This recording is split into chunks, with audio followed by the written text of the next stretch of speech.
네, 여러분 안녕하세요. 자, 정말 요즘 장은 지정학적 이슈로 인해서 예측, 그쵸? 이 예측을 하기가 어렵고 어지럽다라고 말씀을 드릴 수 있을 것 같은데, 그럼에도 불구하고 이 리플은 미국 연준 결제 시스템의 채택이라는 소식들이 들리고 있고요. 제도권 진입에 대한 긍정적인 방향성이 보이고 있는 시점인데, 다시 말해서 아주 긍정적인 순항을 하고 있다고 말씀을 드릴 수 있을 것 같아요. 그렇다 보니까 ETF와 그리고 재판 그리고 뭐 스테이블 코인 관련해서도 굉장히 긍정적인 모습들을 보여주고 있는데, 관련돼서 대응 방법과 어떤 이슈들이 있는지 함께 살펴보도록 하겠습니다. 자, 뉴스를 보게 되시면 미국 연준 결제 시스템 리플을 채택했다라는 내용인데, 자, 내용을 보게 되면 미국 연방준비제도 패드죠. 이사회 즉 중앙은행이 리플 XRP 패드나우 실시간 결제 시스템에서 사용하고 있다라는 주장이 나왔는데, 패드나우 15운영 파트너사인 볼란테 테크놀로지가 리플 블록체인을 국제 결제에 사용하고 있다는 사실이 이미 확인이 된 바 있는데, 뉴욕 증시와 이제 가상화폐 업계에 따르면 XRP를 미국 정부가 국가 지정 금융 준비 자산으로 편입하거나 리플에 에스크로를 압류할 수 있다는 루머도 퍼지고 있는데, 자, 이 XRP가 여러분들 채택됨으로 인해서 XRP 스테이블 코인 또한 기대 가치가 더욱더 커질 수밖에 없는데요. 현재 이 리플이 가지고 있는 상승의 모멘텀은 여러분들도 잘 아시겠지만, 일단 첫 번째로는 이제 ETF, 그쵸? ETF가 있는데, 이 ETF 같은 경우는 SEC와 그쵸? SEC와 XRP의 법적 리스크가 어떻게 해소가 되는 순간에 곧바로 나올 가능성이 매우 높은데, 이 ETF는 여러분들 제가 펀드라고 말씀드렸습니다. 그쵸?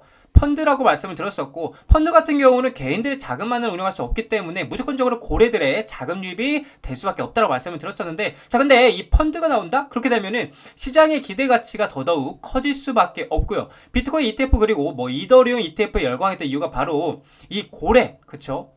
이 고래들의 자금 유입이 되기 때문이었다라고 말씀을 드릴 수가 있겠고, 자, 또한 이제 두 번째 같은 경우에는 스테이블 코인인데, 이 스테이블 코인은 이제 달러와 1대1로 연동이 되는 건데, 이 말은 즉 미국이라는 나라에 달러를 더 강하게 키울 수 있는 게 바로 이 스테이블 코인이라는 겁니다. 자, 이러한 부분들은 당연히 미국의 결제 시스템에 함께 연동이 될 수밖에 없다는 점을 보았을 때, 이 미국 연준 결제 시스템의 리플 채택은 큰 그림으로 보았을 때는 엄청나게 뭐다 유의미한, 그쵸? 유의미한 호재라고 저는 여러분들에게 말씀을 드릴 수 있을 것 같아요. 자, 그리고 XRP가 지난 뭐 한 4개월에서 5개월 정도죠, 하락 추세선을 따라 움직이며 반등을 시도하지 못하고 있다는 점에 특히 주목을 했는데, 기술적으로는 아래 매수 유동성을 흡수하는 세력들의 조정이 진행 중이라고 얘기를 하고 있어요. 자, 이 부분에 대해서도 좀 여러분들에게 좀 제가 설명을 드려보자면, 자, 뉴스를 보게 되시면 고래들 XRP를 향해서 도수를 올렸다, 그러면서 ETF 출시가 불러온 리플 랠리라는 내용인데, 자, 이 리플 코인의 이제 ETF로 기다리고 있다라는 것은 무엇을 의미하냐면, SEC와 XRP가 곧 뭐를 승인, 그쵸? 이 승인을 했던, 그러니까 미국 법원에서 이 부분의 합의점을 승인해줄 가능성이 매우 높은 시점이라는 것을 뭐를 신호를 보내주고 계속해서 보내주고 있다는 거죠. 자, 그렇다 보니까 실제로 ETF 출시 소식과 함께 대규모 자금이 어떻게 유입이 되기 시작했고요. 이는 곧바로 XRP 가격의 급등으로 이어졌었고, 온체인 데이터 분석 결과 단기간 내 수백만 달러의 규모의 XRP를 매집하는 뭐가 고래 지갑들의 활동이 크게 증가한 것으로 나타나고 있다는 거예요. 그래서 ETF가 이제 기관 및 고액 자산가들의 투자 심리에 긍정적인 영향을 미치고 있음을 뭐를 입증을 했다라고 얘기를 하고 있어요. 그래서 이번 XRP ETF 출시가 리플사가 오랜 기간 SEC와의 소송에서 일부 승소하면서 증권이 아니다라는 법원의 판단을 받은 것이 결정적인 뭐다 배경이 되었다라고 하고 있고, 이러한 법적 명확성은 규제 당국의 승인을 이끌어냈는데 아주 중요한 역할을 했으며, 동시에 잠재적 투자자들이 XRP에 대한 법적 리스크 부담을 덜어내고 투자에 나설 수 있는 기반을 마련했다, 이렇게 얘기를 하고 있어요. 자, 그러면서 XRP ETF는 단순한 투자 상품의 추가를 넘어서 암호화폐 시장의 뭐다 제도권 편입이 가속화되고 있음을 보여주는 아주 중요한 상징으로 해석될 수 있다고 얘기를 하고 있다는 거예요. 자, 여러분들 그동안 코인 어땠어요? 투기 상품이다, 뭐 도박이다, 정말 말도 많고 탈도 너무나도 많았잖아요. 정말 힘든 시간 보냈는데, 자, 이렇게 꿋꿋이 버텨낸 결과 어때요? XRP ETF는 단순한 투자 상품을 넘어서 이제는 암호화폐 시장의 제도권 편입이 가속화되고 있음을 보여주는 중요한 상징으로 해석되고 있다는 거, 인정받기 시작했다는 거예요. 이제 제도권 자산으로 인정받기 시작했다는 거예요. 자, 근데 이렇게 대형 호재가 있는데 가격은 왜 횡보하느냐? 계속 말씀드리지만 세력들은 지독하게 횡보를 하면서 이 개미들의 물량을 어떻게 그쵸? 흡수하고 있는 겁니다. 사실 시간화폐 장사 없잖아요. 이렇게 4개월 4개월이 넘게 계속해서 옆으로 기고만 있는데 현실적으로 지치지 않은 사람은 없다라는 거죠. 그래서 우리는 뭘 해야 된다? 악착같이 버텨야 된다고 말씀을 드리는 거고요. 세력들은 이미 이 리플의 밸류를 측정하고 구조를 이해했기에 거침없이 물량을 매집하고 있다라는 겁니다. 자, 그래서 지금 전쟁 속에서 비트코인이 불확실성 속에서 부상하는 디지털 금으로 지금 칭송이 되고 있는데, 자, 내용을 보게 되면은 러시아와 우크라이나 전쟁과 그리고 이란 이스라엘 간 군사적 긴장 고조 속에서 이 비트코인이 새로운 의미로 조명이 되고 있다라는 거예요. 총성이 오가는 분쟁 한복판에서 은행 시스템이 마비가 되자 비트코인은 국경과 그리고 제약을 넘어서 이제 생존을 위한 금융수단으로 떠올랐는데, 가격 급등락과 무관하게 이제 사용성은 한층 강화가 되고 있으며 글로벌 디지털 금으로서의 내러티브도 현실 속 사례와 함께 힘을 얻고 있다는 거죠. 자, 그래서 전쟁 속 등장한 비트코인 생존 사례, 글로벌 자산 인식이 높여지고 있는데,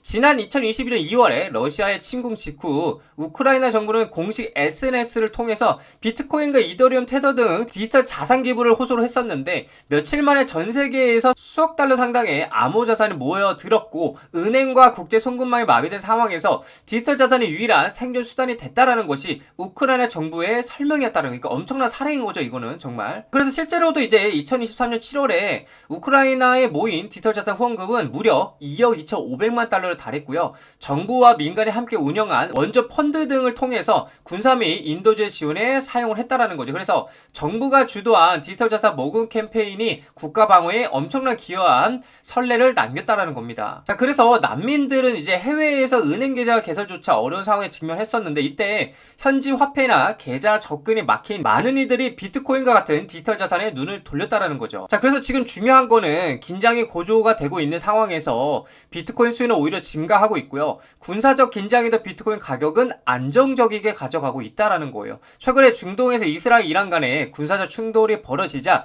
글로벌 투자들은 이제 비트코인에 다시 주목을 했고요. 그래서 6월 이란과 이스라엘 사이의 무력 충돌 우려가 커지던 일주일간 미국 시장의 비트코인 현물 ETF에서는 17억 달러에 이르는 자금이 오히려 순유입이 되어서 한 달여 만에 최대 주간 유입을 기록했다라는 겁니다. 그래서 6월 10일부터 17일까지 비트코인 ETF로 하루 평균 2억 4,400만 달러가 유입이 됐고요. 특히 이란에 대한 군사 행동설이 구체화되던 6월 13일에서 16일에 자금 유입이 정점을 찍었다는 겁니다. 이는 전통 금융시장의 지정학적 충격에 흔들릴 때 기관 자금이 비트코인을 대안 자산으로 오히려 편입하려는 움직임을 시사하고 있다는 거죠. 자, 그리고 흥미로운 점은 뭐냐? 이러한 군사적 긴장 국면에서 비트코인 가격의 변동성이 비교적 안정적이었다는 얘기입니다. 자, 제가 앞전에 한번 여러분들에게 말씀드린 적이 있었는데, 전쟁을 절대적으로 일어나면 안 되고 전쟁이 일어난 거에 대해서는 지금 굉장히 가슴이 아픈 상황이지만, 투자자의 관점으로 보게 된다면 이 비트코인은 단기적으로는 하락할 수 있지만 이 가상화폐는 전통 금융, 즉 제도권, 그쵸? 이 제도권의 시장이 아니기 때문에 결국에는 비트코인에게 반사 이익으로 인해서 오히려 안전자산으로 뭐가 된다? 편입이 된다는 겁니다. 편입.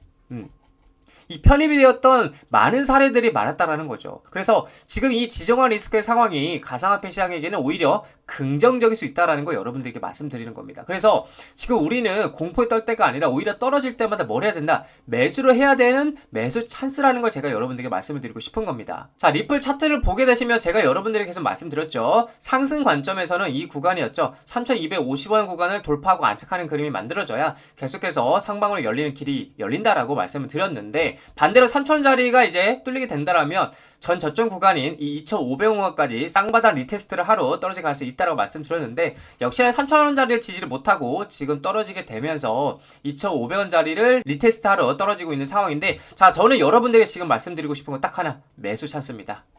네. 진짜 지금 여기는 굉장히 좋은 매수 찬스라고 말씀드리고 싶고, 내가 100%의 현금을 가지고 있다라면 25%의 물량을 쪼개 한 번, 두 번, 세 번 쪼개가지고 분할 매수를 하기에 아주 좋은 타임이다 라고 저는 여러분들에게 말씀을 드리고 싶어요. 그래서 지금 물량 25% 들어가고 또 떨어지면 25% 그리고 여기에 50% 물량을 들어가면서 물량을 모아가다 보면은 굉장히 매력적인 자리라고 저는 여러분들에게 말씀을 드리고 싶은 거죠. 그래서 지금 다시 상승 관점으로 돌리려면 결국에는 3,000짜리 위에 안착하는 그림이 나와줘야 되고, 그게 아니라면은 계속해서 이 하방 쌍바닥을 리테스트하러 떨어질 가능성이 있다라고 여러분들이 참고하셨으면 좋겠습니다.